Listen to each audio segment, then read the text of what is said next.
လူတယောက်အကြောင်းစိတ်ဆင်းရဲနေရတာမျိုးလူတယောက်ကြောင့်စိတ်ပင်ပန်းနေရတာမျိုးအဖြစ်မခံနဲ့လွတ်လွတ်လပ်လပ်နေသူဒီလဲကိုယ့်ကိုမတနာသလိုကိုဒီလဲသူ့ကိုအမြဲတမ်းမတနာနိုင်ဘူးကိုယ့်ကိုဘယ်သူတနာမလဲလို့ကြည့်ပြီးတော့လိုက်အပြင်မှာရှာတဲ့အခါ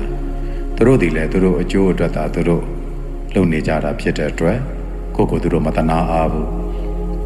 သူတို့ကိုသူတို့တနာတဲ့အတွက်ကြောင့်သူတို့ဝမ်းဝဖို့ပဲစူးစမ်းနေပါလိမ့်မယ်သူတို့ကိုသူတို့တနာတဲ့အတွက်ကြောင့်သူတို့အထီးမကျန်ယုံပဲစူးစမ်းနေပါလိမ့်မယ်သူတို့အစဉ်ပြေစေဖို့ရာအတွက်ပဲသူတို့စူးစမ်းနေပါလိမ့်မယ်ဒီတော့ကိုယ်ကလည်းကိုယ့်ကိုယ်တနာဖို့လိုအပ်တယ်ကိုယ့်ကိုသူများတနာမလားလို့ကြည့်ပေမဲ့